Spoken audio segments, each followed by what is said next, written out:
Kami mengucap syukur akan segala kemurahan dan anugerah-Mu. Pada saat ini Tuhan, kami hendak berbincang-bincang perkara firman-Mu.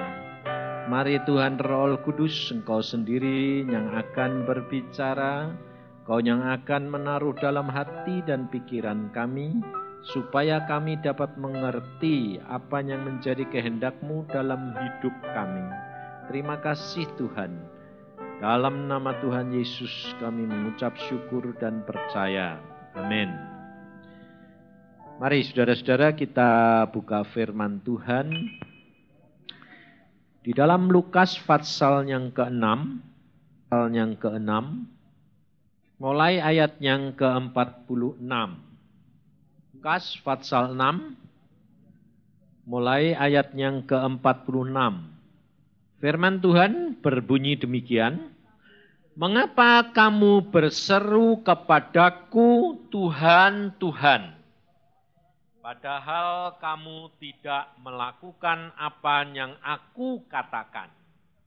Setiap orang yang datang kepadaku dan mendengarkan perkataanku, serta melakukannya, aku akan menyatakan kepadamu dengan siapa ia dapat disamakan. Ia sama dengan seorang yang mendirikan rumah. Orang itu menggali dalam-dalam dan meletakkan dasarnya di atas batu. Ketika datang air bah dan banjir melanda rumah itu tidak dapat digoyahkan. Karena rumah itu kokoh dibangun. Akan tetapi barang siapa mendengar perkataanku, tetapi tidak melakukannya, ia sama dengan seorang yang mendirikan rumah di atas tanah tanpa dasar. Ketika banjir melandanya, rumah itu segera rubuh dan hebatlah kerusakannya." Saudara, kalau firman Tuhan berkata, "Mengapa kamu berseru kepadaku, Tuhan, Tuhan?" Ini kira-kira orang yang percaya kepada Tuhan atau tidak? Hah? Pasti dikatakan orang percaya. Nah, kira-kira kalau saudara ditanya, saudara percaya Tuhan Yesus enggak? Percaya toh? Kalau tidak, saudara tidak ada di tempat. Tetapi sampai di mana percayamu? Ini masalahnya, saudara. Seperti yang dikatakan oleh Tuhan Yesus di sini. "Mengapa kamu berseru kepadaku, Tuhan, Tuhan, padahal kamu tidak melakukan apa yang aku katakan?" Jadi ternyata yang dikatakan orang percaya itu belum tentu semuanya melakukan perkataan Tuhan Yesus. Nah, sekarang kira-kira kalau saudara ditanya, saudara berani mengatakan bahwa engkau sudah melakukan kehendak firman Tuhan? Saya yakin semua jawabnya sudah, tapi seberapa banyak? Betul enggak? Kalau kira-kira melakukannya sebagian, kira-kira sudah melakukan apa belum? Sudah. Cuma kata Tuhan begini, kalau orang itu melakukan perkataan Tuhan, dia seperti orang yang membangun rumah, digali dalam-dalam dan dipasang batu-batu yang kokoh. Kira-kira kalau melakukannya sebagian, batunya seberapa? Ya sebagian. Sekarang kekokohan bangunan itu, di mana letak kekuatannya? Fondasi. Fondasi itu kelihatan pada? Hah? Tidak kelihatan loh. Nah, saudara menjadi orang Kristen, yang diingini apa? Karunia-karunia, urapan, berkat, itu semua kelihatan enggak? Hah? Nah, berkat kelihatan enggak? Urapan kelihatan enggak? Karunia kelihatan enggak? Kelihatan, semua kelihatan. Nah, rumah yang satu didirikan punya dasar yang kokoh, yang satu tidak. Bedanya apa? Di luar kelihatannya apa? Sama. Bahkan mungkin yang tidak ada dasarnya itu dihias bagus supaya kelihatan kokoh. Kalau yang sudah kokoh, dia tidak pernah takut saudara. Tidak ada ketakutan, ada banjir, dia tidak khawatir. Ada angin ribut, dia tidak takut. Betul enggak? Kira-kira orang yang tidur di dalam itu penuh dengan ketenangan enggak? Kamu ini bait Allah enggak? Nah, kamu masih khawatir enggak? Kamu masih takut enggak? Hah? Hah? Loh, kalau masih kira-kira bangunanmu itu kokoh enggak? Hah? Dia bilang, kokoh. Saudara, dari firman Tuhan ini kita tahu, kita kerap kali ya saudara, tidak menyadari percaya kita itu sampai di mana. Maka dari itu saya khawatir. Karena firman Tuhan berkata, pada waktu nanti kedatangan Tuhan, itu semua orang mengatakan tidak ada apa-apa, damai, sejahtera. Ini yang berbahaya, saudara. Sebab angin ribut maupun gempa bumi maupun banjir, itu kira-kira datangnya pelan-pelan atau mendadak? Kalau banjirnya pelan-pelan, sudah siap-siap belum? Sudah. Saudara perhatikan, mengapa Tuhan Yesus dikatakan anak Daud? Sebab watak perangai Daud itu ada semua di dalam diri Tuhan Yesus. Hanya satu bedanya, Tuhan Yesus tidak pernah berbuat dosa. Daud penuh dosa. Maka dari itu saudara, apa yang dikatakan oleh Tuhan Yesus? Kita lihat. Di dalam Yohanes pasal yang ke-7, ayat yang ke-37 sampai 39 dikatakan begini. Dan pada hari terakhir yaitu pada puncak perayaan itu, Yesus berdiri dan berseru, barang siapa haus, baiklah ia datang kepadaku dan minum. Barang siapa percaya kepadaku seperti yang dikatakan oleh kitab suci, dari dalam hatinya akan mengalir aliran air hidup. Yang dimaksudkannya ialah roh yang akan diterima oleh mereka yang percaya kepadanya, sebab roh itu belum datang karena Yesus belum dimuliakan. Ini yang dikatakan oleh Tuhan Yesus sama dengan apa yang dikatakan oleh Daud. Nanti saudara tahu bedanya. Kita lihat di dalam Mazmur pasal yang ke-63. Supaya saudara kita ini harus belajar mempunyai dasar kepercayaan yang kuat. Sebab waktunya akan tiba, setiap orang akan diuji, diirik. Di dalam kitab Daniel dikatakan, orang bijaksana sekalipun akan jatuh.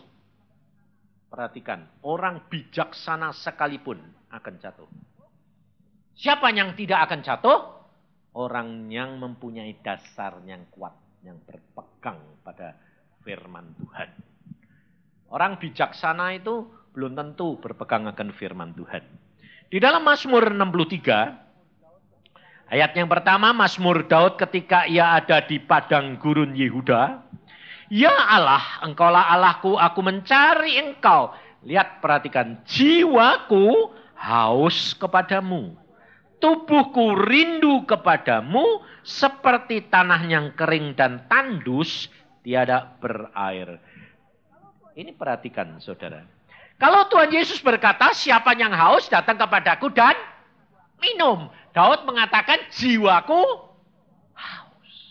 Di dalam Yohanes pasal 7 tadi, Tuhan Yesus berbicara sebagai Allah. Mazmur, Daud berbicara sebagai manusia. Ini perhatikan. Padahal Yesus disebut anak Daud. Karena di dalam diri dia adalah manusia dan Allah. Maka dari itu kita harus belajar saudara. Bahwa jikalau kita itu menyadari akan pribadi kita, bahwa kita membutuhkan air hidup. Kalau saudara tadi baca di dalam Yohanes 7, yang dimaksud air hidup itu apa? Roh Kudus. Tapi saudara perhatikan, firman Tuhan itu apa? Air hidup. Roh Kudus bisa diartikan dua. Api, berupa api dan air. Kalau firman Tuhan, itu juga dua. Firman-Mu menghanguskan aku. Firman-Mu menyegarkan jiwaku. Maka dari itu, firman dan Roh Kudus itu tidak bisa dibedakan, tidak bisa dipisah. Itu satu. Dan kalau saudara percaya kepada Yesus, seperti yang dikatakan Alkitab, jadi saudara percaya dan melakukan apa yang Yesus katakan, maka dari dalammu akan mengalir aliran-aliran air hidup. Nah, sampai seberapa aliran air ini ada di dalam hidupmu? Itu yang merupakan fondasi yang kuat. Berarti sampai seberapa kamu mengenal dan menjadi pelaku firman. Sampai seberapa kamu ada hidup di dalam pimpinan Roh Kudus. Paulus berkata, kalau kamu hidup di dalam roh, maka kehendak daging tidak kamu lakukan. Jadi saudara tahu, kalau kamu hidup di dalam roh, maka kehendak daging tidak dilakukan. Berarti dagingnya mati. Pikirannya turut. Hanya hidup dengan pimpinan roh. Pikirannya ditundukkan. Kapan? Pada waktu kamu berjalan dengan Tuhan. Melalui firman-Nya hari demi hari. Makanya saya kerap kali katakan. Baca firman Tuhan setiap hari.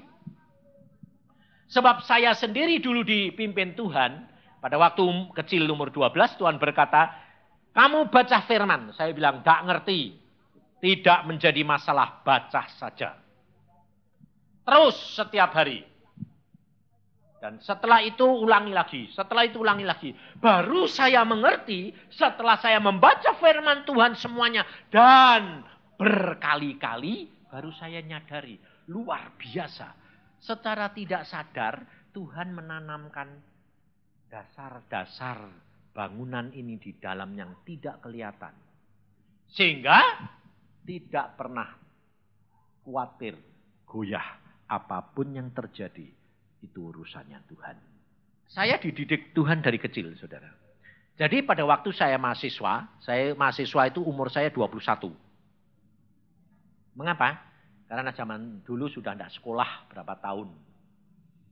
Jadi saya baru mahasiswa itu umur 21.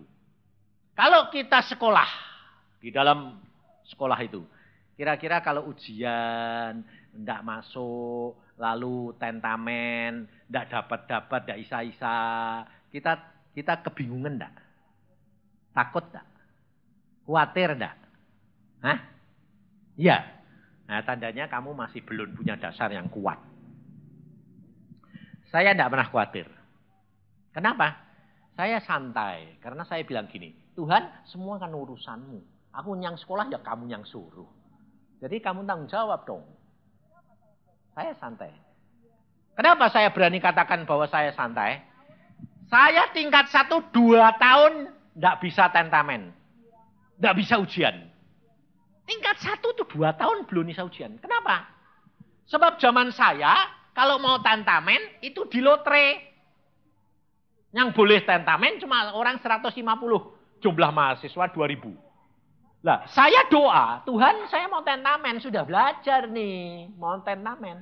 Tapi yang saya ngambil lotre, tidak pernah dapat. Jadi tidak pernah tentamen. 2 tahun. Sampai saya bilang gini, Tuhan ini sudah 2 tahun loh. Lah kapan aku ini naik kelas? Kalau gini caranya, tentamen tidak bisa. Padahal pelajarannya 12. Kalau ujian seluruhnya, jatuh 3 fak saja sudah 3 bulan. 4 fak 6 bulan. 5 fak 9 bulan. 6 fak separuh. Dari pelajaran semua setahun. Lah ya kapan?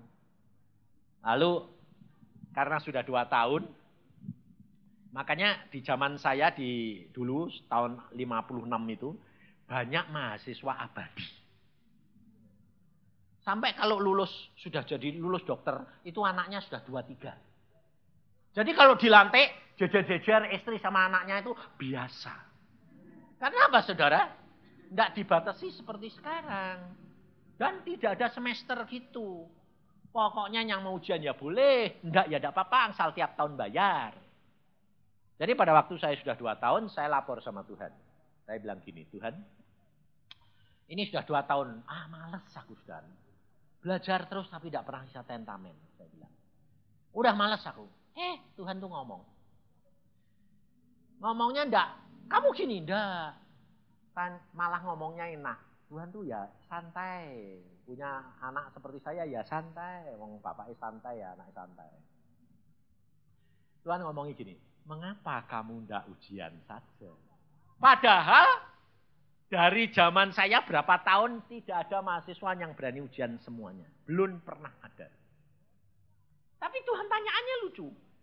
Nah, mengapa kamu tidak ambil ujian saja semua? Saya bilang, ujian itu belum ada yang bisa lulus. Jatuh sebulan saya belum pernah ada. Selalu jatuhnya mesti 6 bulan ke atas. Sebab dosennya itu killer-killer. Wes killernya luar biasa. Zaman saya tuh dosen itu kayak dewa. Oke, saya bilang. Saya ujian, saudara. Nah, kira-kira kalau saudara dijanji Tuhan itu secara langsung begitu bahwa saudara jatuh 2 fak, kira-kira saudara pikiranmu bagaimana? Jatuh dulu atau jatuh belakangan? Justru sama Tuhan, tahu kamu? Fak yang kamu bisa dijatuhkan. Kalau yang tidak lulus itu yang tidak bisa, itu normal, betul? Tapi kalau yang dijatuhkan yang kamu bisa, itu Tuhan. Dan cara menjatuhkannya Tuhan itu jelas sekali. Enggak, tedeng aling-aling. Saya ngomong gini sama Tuhan. Waktu saya mau ujian sama prof yang saya pernah dusir. Itu karena dia paling galak. Sehingga saya menguasai fak itu. Kimia itu saya hafal betul. 2.500 pertanyaan ngelotok. Soalnya itu satu adanya 2 lembar. Tapi saya semuanya hafal.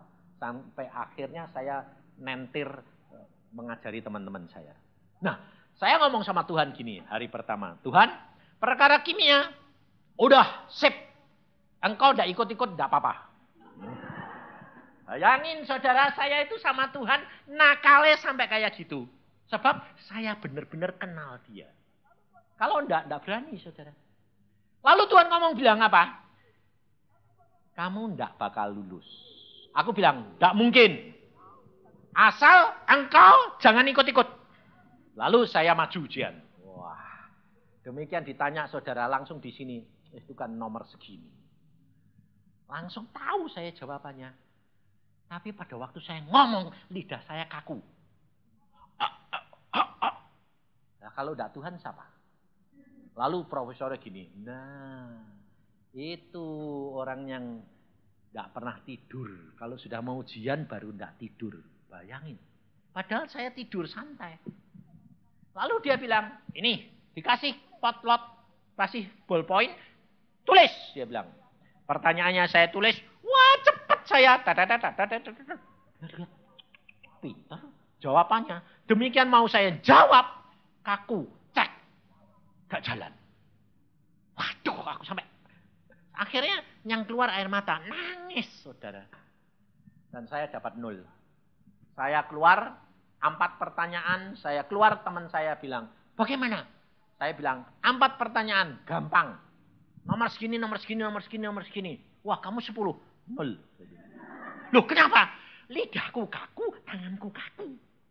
Loh, kok bisa gitu? Lah ya itu Tuhan. 1, down. Gagal. Kedua, ujian fisika, saya kuasai. Jatuh, saudara. Jadi kan sudah 2 fak jatuh. 12 fak, Tuhan bilang kamu bakal jatuh 2 fak. 10 fak belum, dan 10 fak itu semua killer. Killernya apa? Biadu. Dokteran gigi, dokteran umum, pertanian, sama dokter hewan. Yang lulus cuma 1. Setiap kali ujian orang 4 ini lulus 1. Jadi tidak bisa gini kayak zaman sekarang. Semua bisa semua terus lulus. Zaman itu diadu. Modeling. Ini kamu bisa enggak? Enggak bisa? Ini bisa? Satu tok yang lulus setiap saat. Dan saya, saudara, ngomong sama Tuhan. Sudahlah Tuhan, sekarang urusanmu. Yang 10 bagianmu. Yang 2 saya sudah tidak bisa. Yang bisa kamu gagalin. Jadi yang 10 sekarang bagianmu. Saya ngomong sama Tuhan terus terang. Saudara tahu, kalau Tuhan itu sudah punya kehendak, tidak ada yang mustahil. Saya belajar. Tapi kan tidak ngerti. Saya bilang, yang besok keluar apa sih Tuhan? Dia cuma ngomong, halaman segini sama halaman ini, 2 halaman saya belajar. Wah, ya sudah, saya belajar cuma 2 halaman. Lalu pada waktu saya maju, ternyata cukup deg-degan. Karena apa? Teman-teman pasangan yang saya, dokter hewan, dokter umum, dokter pertanian itu jago semua. Saya orang 4 ini kumpul, nanti kira-kira tanya apa? Loh, kita kan bersaing, digituin. Saya bilang, ya betul, kita bersaing. Yang lulusan cuma 1. Ya, enggak apa-apa, aku bilang gitu. Terus, saya cuma belajar 2 halaman. Saya ngomong sama mereka. Dia bilang, kamu gantung diri. Ya. Soalnya apa? Saya pasti kalah kok sama kamu. Soalnya, kamu menguasai seluruhnya, saya enggak. Saya paling-paling menguasai cuma 2 halaman. Oh, itu. Jangan, enggak usah dilihat. Dia bilang, yang 3 ini ngomong gitu. Yang 2, justru yang kamu belajar itu, saya tidak pernah belajar. Kenapa? 15 tahun tidak pernah keluar. Jadi percuma. Karena itu terlalu gampang. Wah, jadi saya tambah deg-degan toh. Waktu saya masuk, saya ini jantung ini mau copot. Benar-benar mau copot. Sampai saya ngomong gini, Tuhan, jantung udah mau pegangi, copot ini nanti. Pegang ono dong Tuhan. Demikian saya masuk pintu dosen. Jantung saya ini dipegangi sampai mantap. Wah, tenangnya luar biasa. Jadi sip. Saya duduk. Meskipun sip, tapi saya duduk tidak berani saya gini, saudara. Duduk gini. Dosennya ngomong, saya tahu hari ini saya mau lihat siapa di antara kamu yang spekulasi. Berarti kan tanyaannya mau dari A sampai Z. Lah saya yang paling spekulasi. Nah, saya bilang mateng ini Tuhan, tapi urusanmu lah. Lalu dosennya nambahi, saya tahu selama 15 tahun mahasiswa tidak pernah belajar halaman segini sama halaman segini. Karena itu terlalu mudah. Saya kaget, dia. Itu kan yang tak ajar. Yang 3 gini, jadi mak kelenter. Saya gini sekarangnya. Saudara tahu? Yang lulus cuma saya. Karena ditanya, kamu? Dia tidak bisa, kasih saya. Saya jawab, tak. Kamu? Tidak bisa. 10 pertanyaan, mereka 3, 0. Saya 10. Lalu dosennya bilang, bagus ya. Ini anak kedokteran umum, dokter hewan sama pertanian, spekulasi semua ya. Yang tidak spekulasi, mak dokter gigi. Padahal yang spekulasi saya. Saya lulus. Sampai teman-teman saya bilang, loh kok kamu tahu? Yang bakal keluar kok itu? Lah aku bilang, bukan saya. Kamu dapat bocoran dari mana? Dari yang maha kuasa. Kamu. Pikirnya saya orang sinting. Saudara tahu? Saya ngalami mujizat demi mujizat jalan dengan Tuhan. Itu fakta. Bahwa Allah bisa bicara, bahwa Allah itu menuntun, bahwa hidup kita harus hidup di dalam dunia roh. Bukan berarti kalau kamu hidup dalam dunia roh, lalu kamu hidup dalam daging tidak melakukan apa-apa. Kamu siap, kamu melakukan, tetapi apa yang Tuhan mau. Dan 10 fakta. Semua Tuhan yang beracara, bukan saya. Dan gila-gilaan saya. Pada waktu saya belajar anatomi yang paling susah itu, saya bilang, Tuhan, anatomi ini paling susah. Dosennya itu antik. Pertanyaan itu 1 menit. 30 pertanyaan, setengah jam. Salah satu out. Jadi tidak 1 tidak bisa, 2 tidak bisa, 4, 3 tidak bisa, 4 tidak bisa, baru out. Tidak. Demikian kamu ditanya, tidak bisa menjawab jawaban pertama, langsung out. Yang ke-10 kamu tidak bisa jawab, langsung out. Jadi kalau mahasiswa itu kurang setengah jam keluar, berarti tidak lulus. Nah, saya bilang Tuhan, ini 30 pertanyaan loh Tuhan. 1 pertanyaan semenit. Jawabnya mesti langsung, tidak boleh tunggu-tunggu. Sebab kalau sudah semenit, kamu tidak jawab, keluar, tidak lulus. Dosennya itu antiknya luar biasa. Tapi memang jenius, dosennya itu jenius. Wapal segalanya. Saya bilang gini sama Tuhan. Terus aku ini belajar yang mana? 30 pertanyaan. Lalu Tuhan berkata, kamu tanya temanmu yang hari ini ujian. Besok kamu ujian. Saya tanya. Teman. Kamu tadi ujian toh? Ya. Kamu lulus enggak? Enggak. Kamu ditanyai berapa? 20 pertanyaan out. Jadi tanyaan yang ke-20 salah. Ya. Jawabannya sampai sekarang saya enggak tahu. Tanyaannya apa sih? Ini. Jawabannya apa sih? Ini. Jadi, tapi semua betul, yang ke-20 salah. Nah, sudah. Saya pulang. Saya bilang, Tuhan, ini cuma 20.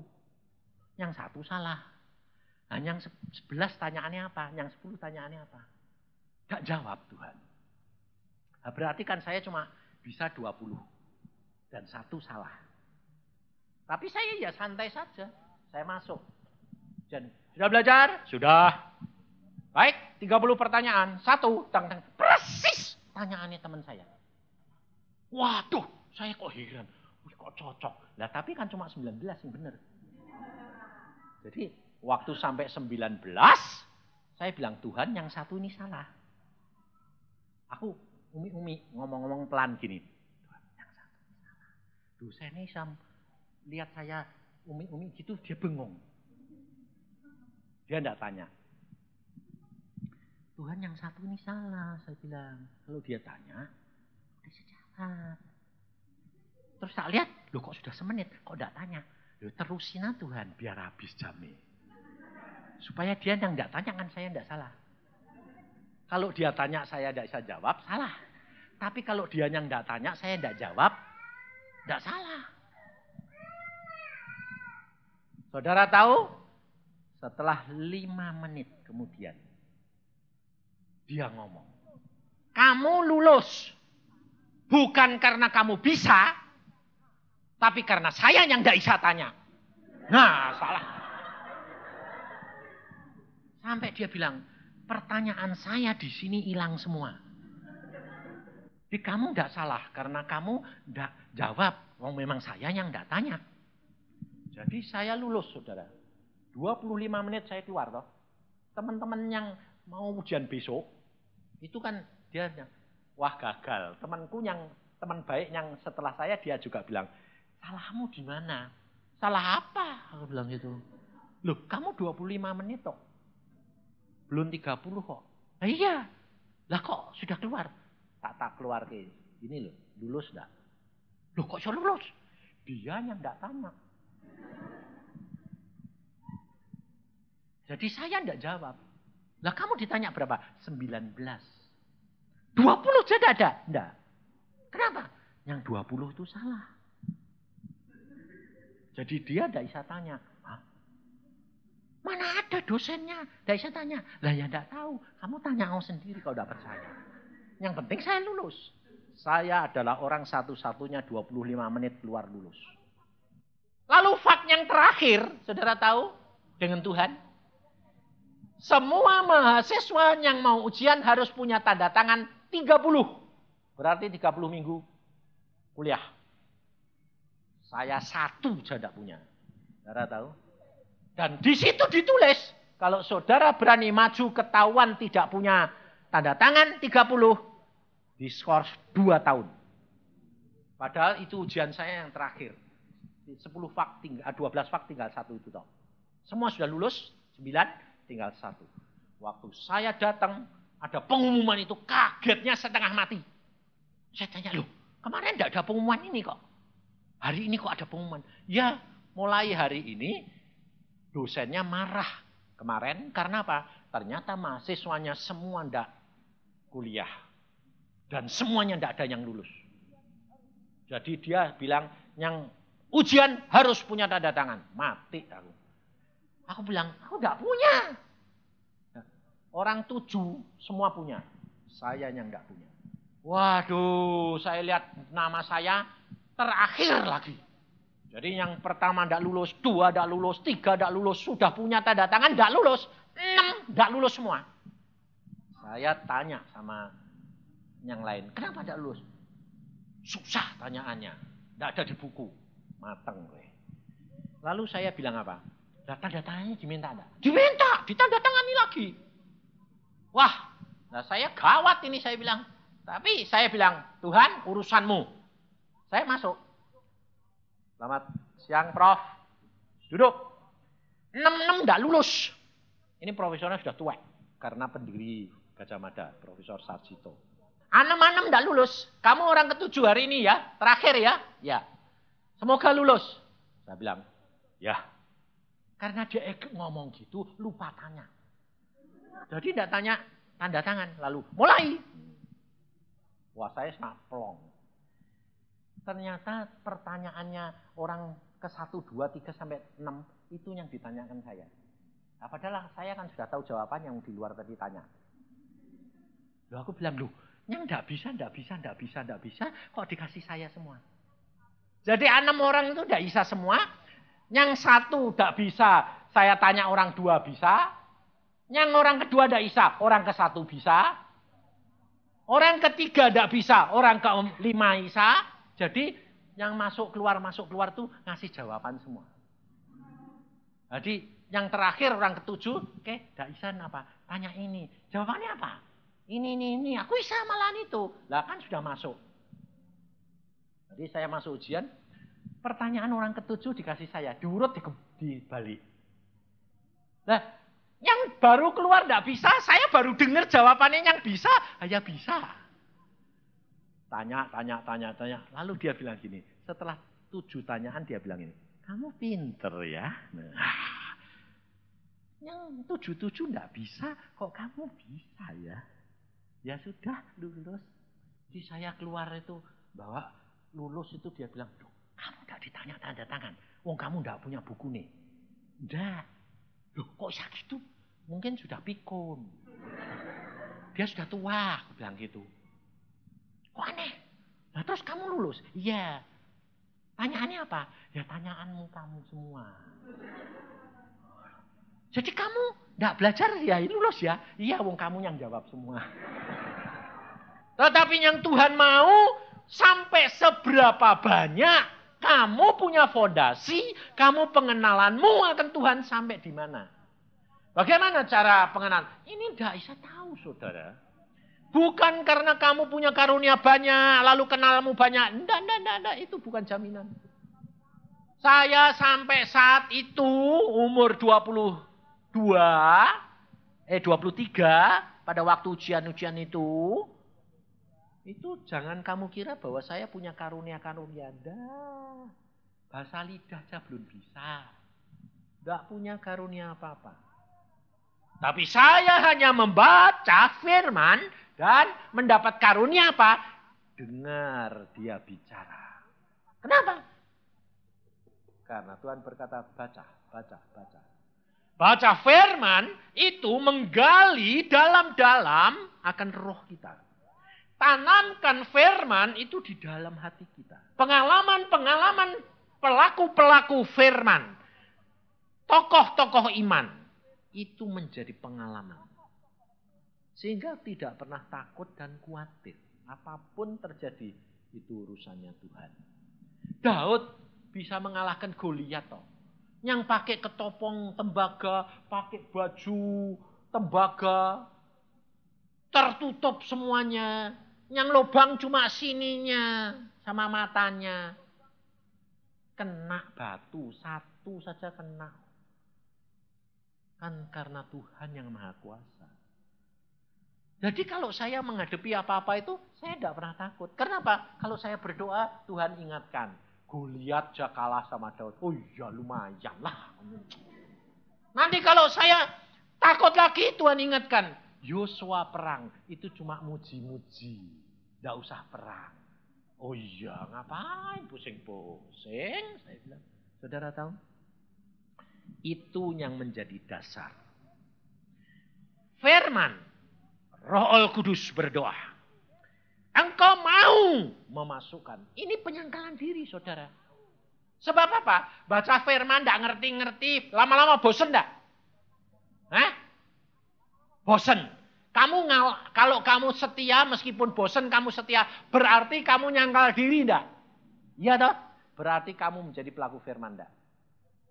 Iya, karena apa? Sangkal diri. Tapi saudara bosen lalu berhenti. Enggak sangkal diri. Salah siapa? Kita harus berani. Sangkal diri. Kalahkan kemalasan, kebosanan, kejenuhan. Kadang-kadang tengah malam Tuhan bangun, sembahyang. Karena selain firman kamu butuh Roh Kudus, sembahyang. Ngantuk Tuhan. Kamu bayar harganya enggak mau. Sehingga dasarmu tidak ada. Saudara tahu. Sehingga pada waktu kamu menghadapi tantangan, kamu jatuh. Coba mahasiswa zaman sekarang kalau menghadapi tantangan kayak saya. Waktu saya maju, saudara, anatomi sudah tingkat 4 ini. Ujian sama dokter Sigit, wakil dekan. Dia ngomongnya langsung gini, kamu turunan Cina berani ujian sama saya. Kamu berarti gantung diri. Tidak bakal lulus. Saudara mau ujian ini masuk pertama, ini diomongin gitu. Karena apa? Teman saya yang namanya Buntiong, sekarang di Jakarta, tapi sekarang sudah mati deh. Kena kanker teman saya baik. Ujiannya bersama, dia dulu, dia bilang, kamu turunan Cina kok berani ujian sama saya? Kamu tahu toh, saya ini paling benci Cina. Karena saya dulu waktu kecil dihina Cina. Langsung dia tidak lulus. Bukan dijatuhkan seminggu, 3 bulan. Kali 6. 1 tahun 8 bulan. Dia bilang, kamu tidak akan bisa selesai. Kalau tidak ganti dosen yang uji kamu. Dia langsung keluar pindah Jakarta, jadi dokter di Jakarta.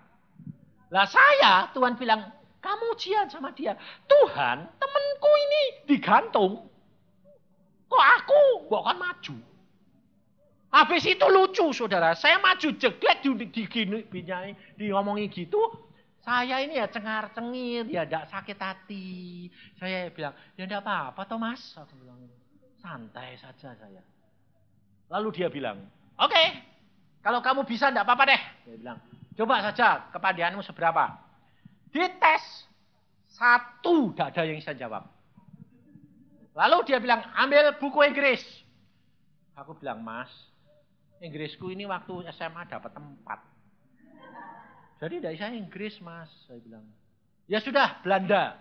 Apalagi Belanda, mas. Saya tidak bisa, tidak pernah belajar. Perancis. Waduh, mas. Inggris saja tidak bisa yang dipelajari, Belanda tidak bisa, apalagi Perancis. Ya Jerman. Wah, tidak bisa, mas. Dia bilang apa? Cina goblok. Lucu tidak, saudara? Dari situ justru dihina, diejek. Tuhan mengubah hati dia. Dia bilang apa? Aku heran. Aku tuh sama yang lain benci. Tapi sama kamu kok sudah benci? Karena kue goblok gitu apa ya ini. Bayangkan. Jadi karena dia lihat aku dibodoh, bahasa tidak bisa, tanyaan 1 tidak bisa, jadi dia tidak sakit hati. Bisa tidak marah. Ya sudah gini aja. Ambil buku, aku yang baca, aku yang cerita. Kamu dengerin. Nanti 3 hari yang akan datang, kamu menghadap tak tanyain. Yang saya sudah cerita. Lucu enggak? Jadi dia cerita sebuku. 2 jam. Cerita terus. Ini. Lah aku bilang, lah kalau ditanya gini, jawabannya gini. Kalau tanya gini, kalau gini prosesnya piye mas? Ini gini. Cerita kabeh. Habis itu, oke. Dia bilang, oke kamu pulang. 3 hari yang akan datang ujian. Nah, saya kan tidak usah belajar toh. Dia sudah cerita. Saya datang lagi. Teman saya bilang, kamu bagaimana? 3 hari suruh datang. Tanya apa? Tidak ada satu yang bisa.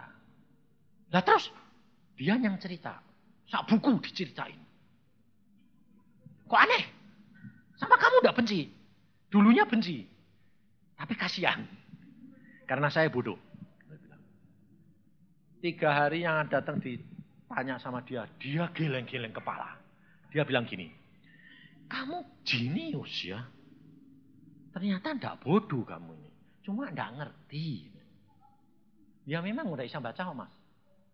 Lu udah bahasa Indonesia kan ada. Tidak ngerti yang. Nah kalau tak ceritani kok ngerti. Lah ya tidak tahu. Kalau diceritani itu rame Mas, jadi bisa ngerti aku bilang. Tapi pinter kamu. Saudara tahu? Dia bilang, saya ceritain lagi sekali. Habis itu 3 hari yang akan datang kamu maju sama profesor. Tapi kalau kamu tidak lulus sekali, kamu tak jatuhkan 2 tahun. Loh kok sampai 2 tahun Mas? Sebab kamu yang mengajukan aku. Kalau kamu daftar sendiri sama prof kan 3 bulan. Tapi kalau saya yang mengajukan itu cuma 3 hari. Karena kamu murid saya. Sebab aku kepala asisten, aku anak kesayangannya prof. Lah terus? Jadi kalau kamu muridku harus jenius. Lah aku bilang, lah kalau gak mau ceritani ya gak tahu toh prof. Mas, tak ceritani. Lah yang senengnya prof apa? Lah ya aku tahu. Makanya kita cerita nih, tapi harus lulus. Janji, pasti lulus, asal sudah diceritain. Kalau tanyaannya di luar itu, tidak tanggung. Lah ya toh, wong tidak ngerti, wong tidak baca buku. Dia bilang, oke, ceritani semua saudara. Hari ketiga saya dipanggil, Prof, ini murid saya, dia mau ujian sama Prof. Sekarang juga. Wah, kalau murid Sigit mestinya jago ini. Kayak gurunya. Coba saja Prof. Dia di belakang Prof. Bayangin, saya diginiin. Nah, saya kan seneng. Dia di belakangan. Kalau tidak bisa kan dia yang ngasih tahu. Wong dia di belakangnya Prof. Jadi saya santai saja. Tidak bisa kan kue yang salah orang aku. Jadi saya ditanya itu. 10 jawaban tanya. Dia bilang, jago juga ini. Pantes murid Sigit. Lulus saya. Satu-satunya mahasiswa dalam waktu 6 hari sudah bisa ujian sama prof dan lulusnya cum laude. Bayangin, kalau Tuhan itu mengubah saudara, tidak ada yang mustahil. Maka dari itu, hiduplah dengan punya dasar-dasar yang kuat. Seperti di dalam Yehezkiel itu ada aliran air hidup yang keluar dari dalam bait Allah. Itu pertama segini, kedua segini, ketiga segini, keempat tenggelam. Kalau kita sudah hidup di dalam kuasa firman dan Roh Kudus, engkau tidak usah khawatir apapun terjadi. Memang kerap kali kita sengaja dibawa Tuhan di dalam situasi yang sulit. Contohnya, kenapa saya katakan saudara harus belajar dari kitab Samuel, belajar dari kehidupannya Daud. Kenapa?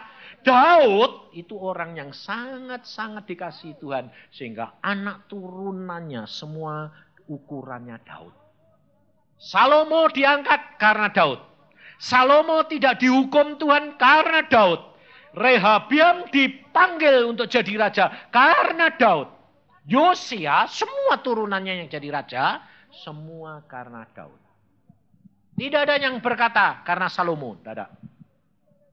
Semua ukurannya Daud. Sampai Yesus disebut anak Daud. Ukurannya itu Daud. Maka pelajari. Saya belajar banyak. Saudara tahu?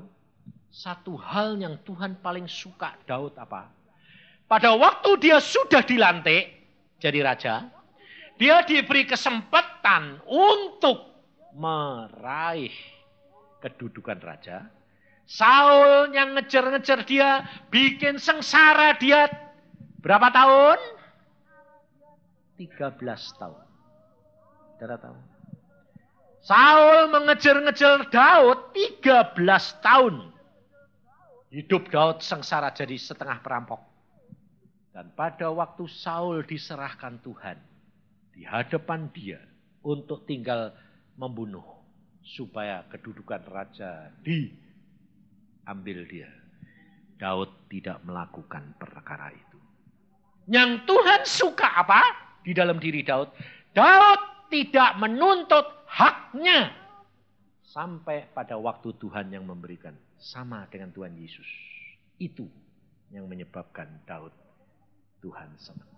Kalau saudara disengsarakan orang itu yang menekan saudara, yang menyebabkan saudara itu jatuh. Kira-kira kalau orang itu dihukum Tuhan, saudara senang enggak? Senang enggak? Itu bukan sifatnya Daud. Pada waktu Saul mati, ada orang datang. Ini loh mahkotane Saul yang saya bawa. Karena apa? Saul pada waktu itu sudah loyo kalah sama orang Filistin. Lalu dia minta tak dibunuh, saya bunuh. Dan ini mahkotanya aku berikan. Orang yang membawa mahkota dibunuh oleh Daud. Mengapa?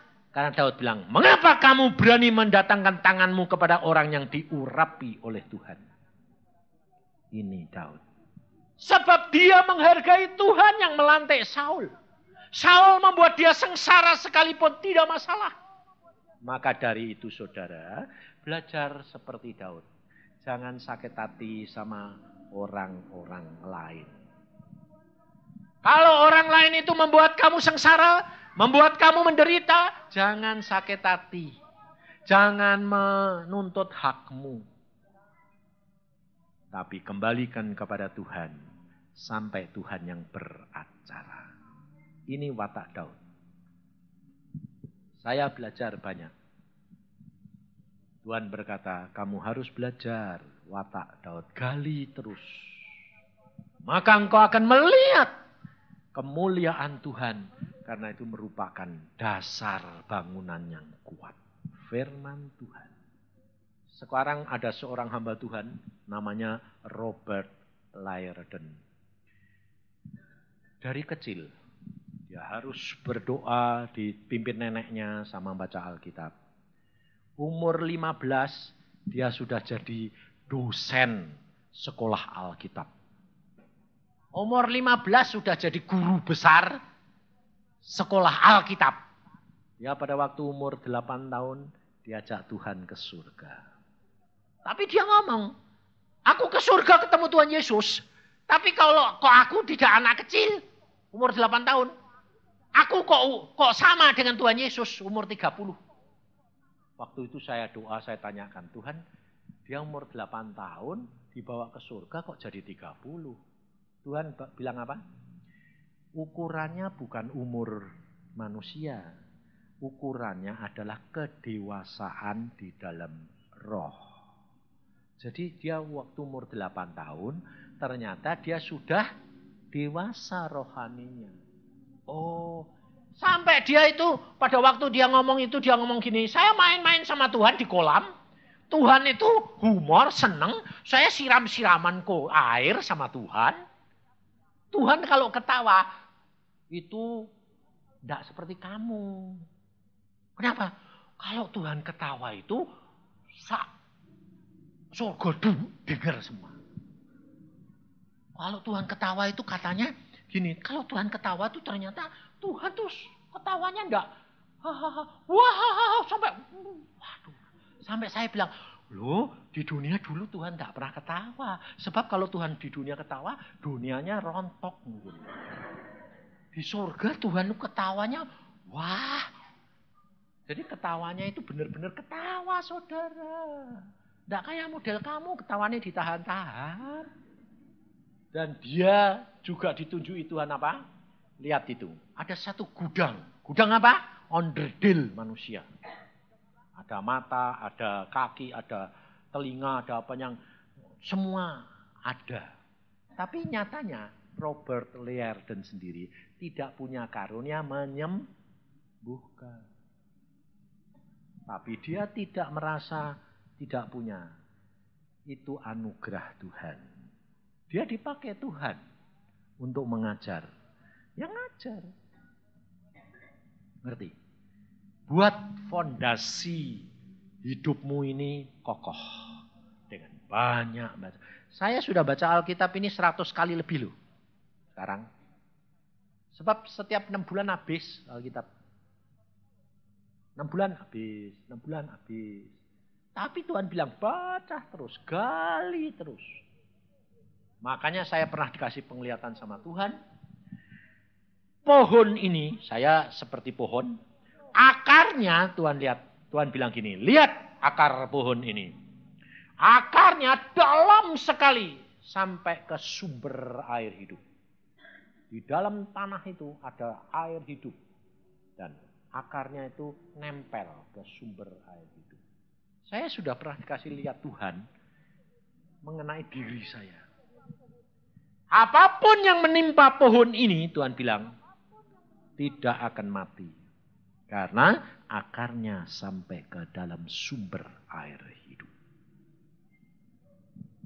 Makanya saya santai saja. Dan pada waktu saya dapat penglihatan itu tahun 71 loh saudara. Jangan kamu kira belakangan ini tahun 71. Jadi berapa tahun yang lalu? 26 tahun yang lalu. Dan saya kena musibah habis-habisan. Tapi Tuhan berkata, tidak usah khawatir. Dia tetap nanti berdaun dan berbuah kembali. Karena apa? Akarnya dalam sekali. Dasar saya apa? Apakah saya karena saya cinta Tuhan? Karena enggak. Hanya dasar saya nurut apa yang Tuhan katakan.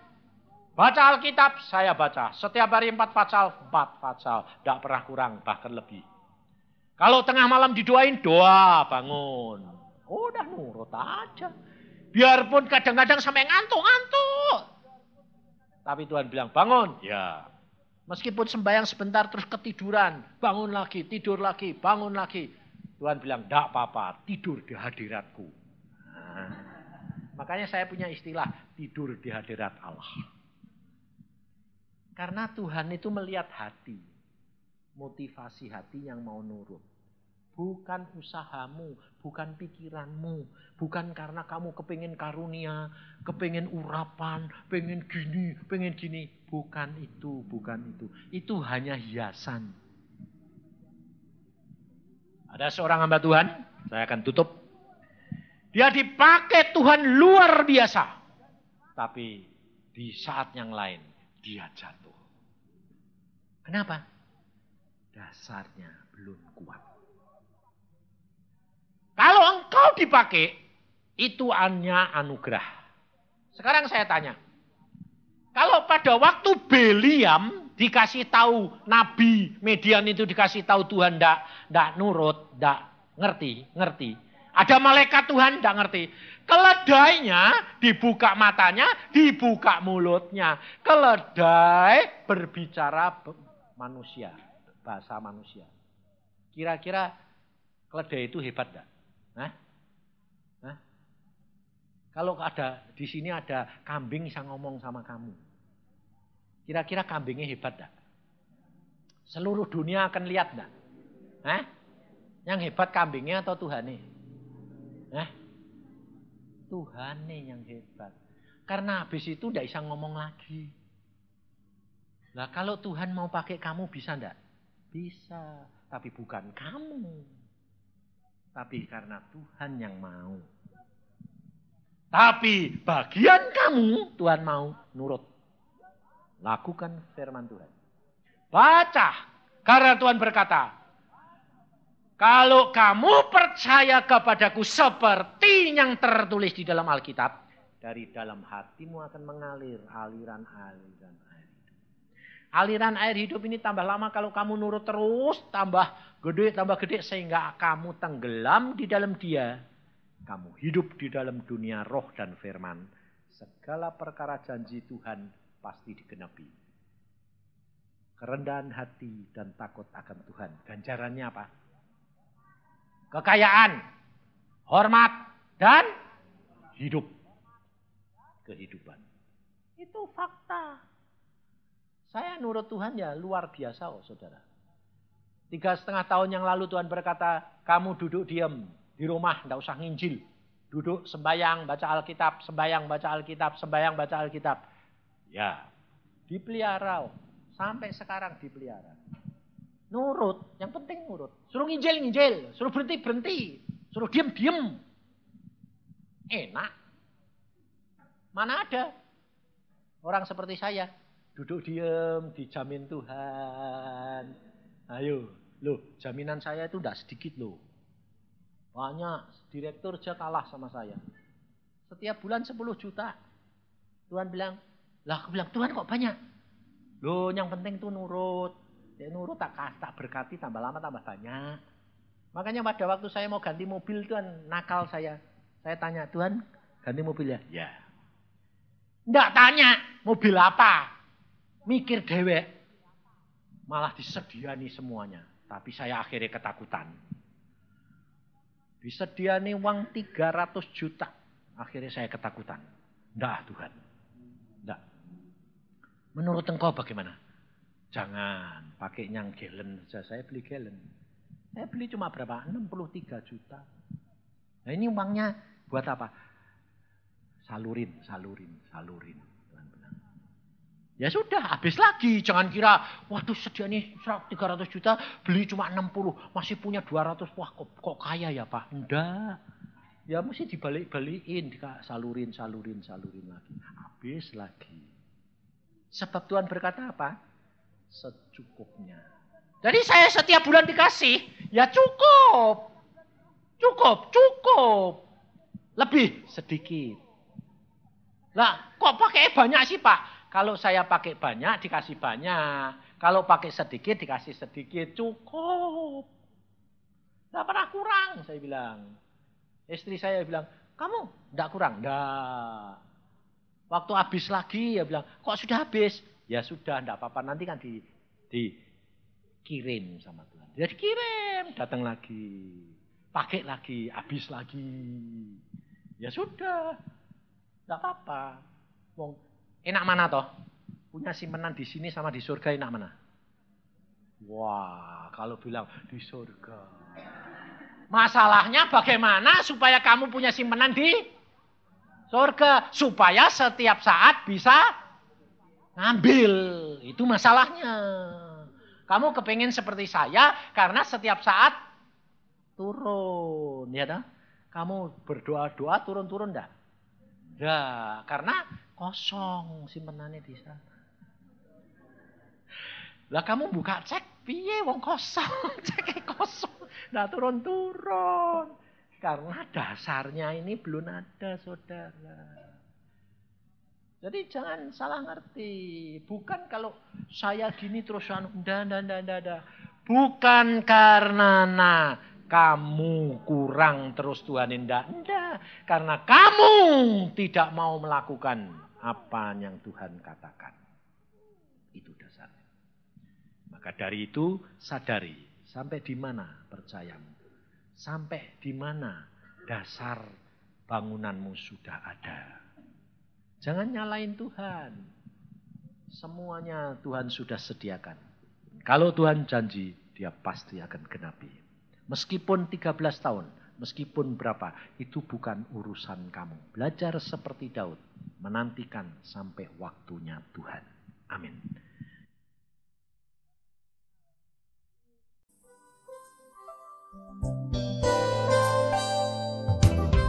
Anda diberkati dengan pemberitaan firman Tuhan? Dapatkan kaset, VCD, CD, MP3, dan buku-buku rohani dari hamba-hamba Tuhan. Evangelis Yusak Cipto, Pendeta Petrus Agung, Evangelis Iin Cipto, dan hamba-hamba Tuhan lainnya. Tersedia juga banner dan alat-alat tarian lainnya. Hanya di toko buku Blessed to Bless. Blessed to Bless. Blessed to Bless.